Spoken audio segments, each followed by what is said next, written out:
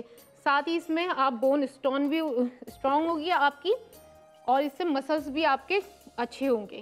بہت ہیلدی ہے, بہت کھانے میں لائٹ ہے. آپ یہ دیکھ رہے ہیں جب میں ڈال رہی ہوں بہت ہی لائٹ ہے اور بہت اچھا ہے یہ ہیلتھ کے لحاظ سے. تو اسے میں نے یہاں پہ گرم کرنے رکھ دیا ہے کیونکہ ہم جب نگٹس اس میں فرائی کریں گے تو بالکل میڈیم ہیٹ پہ کریں گے تاکہ اچھا سا گرم ہو جائے. اب میں اسے کوٹ کرتی ہوں, وہ بتاتی ہوں میں اس کے لیے کیا کیا کر لے رہی ہوں. یہاں پہ میں نے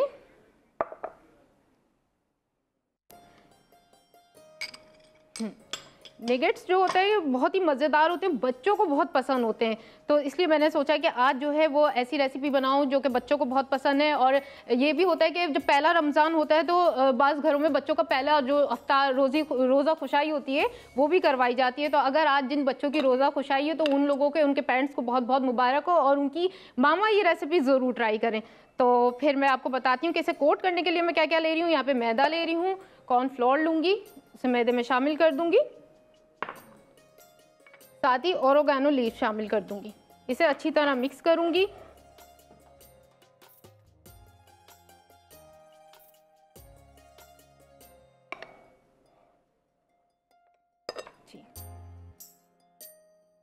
آج جیسے کہ پہلا روزہ تھا اور پہلا اچھا روزہ گزر گیا ہے اور ساتھ ہی ساتھ ہم لوگ بہت اچھی چیزیں بنا رہے ہوں گے کیونکہ رمضان سے 3-4 دن پہلے ہی ہم تیاری شروع کر دیتے ہیں. رول بنا کے رکھ لیتے ہیں, سموسے بنا کے رکھ لیتے ہیں. تو جیسے جیسے رمضان گزرتا رہتا ہے ہم اور نئی نئی چیزیں ریسیپیز دیکھتے ہیں اور اسے ٹرائی کرتے ہیں. تو میری کوشش ہوگی پورے رمضان میں ایسی ریسیپیز لاؤں آپ لوگوں کے لیے جو آپ باہر سے خرید کے انجوائے کیا کرتے تھے. سموسے ہو گئے ہیں, جلیبی, اور بہت ہی یعنی دل چاہ رہا ہے ایسی چیزیں کھانے کا جو اب نہیں مل رہی ہیں, لیکن وہ میں ضرور کوشش کروں گی کہ میں وہ ضرور آپ لوگوں کو بنا کے کھلاؤں. اور اگر آپ کی بھی کوئی فرمائش ہو تو آپ لوگ بھی اپنی فرمائش کر سکتے ہیں لائیو کال کے ذریعے, ہمیں بتا سکتے ہیں کہ آپ کو کیا کیا چیزیں پسند ہیں یا آپ کس چیز کی ریسیپی چاہتے ہیں کہ وہ میں آپ سے شیئر کروں. یہ اس طرح سے میں نے 2 ایگ لے لیے ہیں, اسے اچھی طرح پھینٹ لوں گی. اچھا یہاں پہ میں نے میدا لیا تھا, کارن فلاور لیا تھا, اس میں سالٹ ایڈ کیا ہے اور ساتھ ہی اوریگانک لیف ایڈ کیے. اسے ایک اچھا سا کوٹ کریں گے تو ایک اچھا سا ٹیسٹ آئے گا. اچھا یہ ابھی آپ نے عائشہ بات کی سموسوں کی اور رولز کی, یہ سموسوں اور رولز کے بغیر کیا تصور کیا جا سکتا ہے رمضان کا؟ نہیں, بالکل بھی روزہ کمپلیٹ ہی نہیں ہوتا. اور بچے تو خاص طور پہ مانگتے ہیں کہ پکوڑے ہوں, سموسے ہوں, رول ہو اور نمک پارے جلیبی ہو, یہ سب چیزوں کے بغیر زیادہ تر بچے شوق سے نہیں کھاتے ہیں, بلکہ سبھی بچے ہوں یا بڑے ہوں سبھی یہی کھاتے ہیں. قبول ہو جاتا ہے, لیکن چاٹ فروٹ چاٹ بچوں کے آگے رکھ دیں. لیکن عائشہ آپ نے ایک کام کرنا ہے میرے لیے, اور ویس کی تو آپ نے گلے سن لی ہے, میرے لیے آپ نے کوئی ایسے منفرد قسم کے پکوڑے بنانے ہیں نا اگلی دفعہ جب بھی ریسیپی ہم آپ سے لے رہے ہوں گے, کہ دیکھیں وہ آلو کے بھی نہ ہوں, وہ بینگن کے بھی نہ ہو, وہ مکس پکوڑے بھی نہ ہو, وہ کسی اور چیز کے پالک کے بھی نہ ہو, وہ پیاز کے پکوڑے بھی نہ ہو, کوئی ایسا منفرد سبزی یا کسی چیز کا پکوڑا بنائیں. وہ نام کے پکوڑے ہوں بس. نہیں یار کسی دیکھیں پنیر کے بھی پکوڑے پشاور ہمارے شہر میں تو بہت مشہور ہیں, وہ بھی نہ ہو. کوئی منفرد کوئی نئی پکوڑوں کی ڈش آپ نے بنانی ہے ہمارے ناظرین کے لیے. چلیں یہ فرمائش آپ نے سن لیا, پھر کچھ اور نہ بنایا جائے. یہ کچھ اور ہی بنا دیں انسان. آپ کچھ دیکھیں کوئی ایسی سبزی بھی ہو سکتی ہے نا جس کا آج تک ٹرائی نہ کیا ہو. بھنڈی کے پکوڑے کر لیں, آپ کے گھر میں بھنڈی کھائی جاتی ہے نا, ابھی بتایا آپ نے. اچھا یہ آپ نے کیا کیا ذرا بتائیے گا. آپ نے فرمائش کر ہی دی ہے تو ایسی فرمائش پہ میں دیکھتی ہوں کوئی ایسی چیز, کوئی ریسرچ کریں اس پر, آپ کمیٹی بٹھائیں جو کہ فیصلہ کرے. بریڈ پکوڑا چلے گا. ارے ویسے واقعی سنا نہیں کبھی, انٹرسٹنگ آئیڈیا ہے. بریڈ کا نام لیا تو ہاں گڈ. اچھا یہ جو آپ نے کچھ ریڈ کچھ ملایا ہے اس میں, یہ ذرا بتائیے گا کیا ملایا ہے.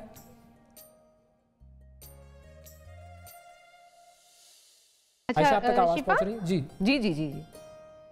یہ آپ نے کچھ اس میں لال لال کچھ ملایا ہے, یہ کیا چیز ہے؟ سحری میں یہ لال لال کرمز لگا رہی ہوں میں, بریڈ کرمز. اچھا بریڈ کرمز ہیں, اوکے ٹھیک ہے. آپ انہیں گھر میں بھی بنا سکتے ہیں اگر آپ چاہیں تو. بریڈ کو تھوڑی دیر باہر رکھ دیں, وہ جب خشک ہو جائے تو پھر آپ اسے باریک بالکل پیس لیں. اس طرح سے اسے کوٹ کر رہی ہوں میں, اور اندر میں جو اس میں چیز کی فیلنگ کر رہی ہوں, چیز لی ہے میں نے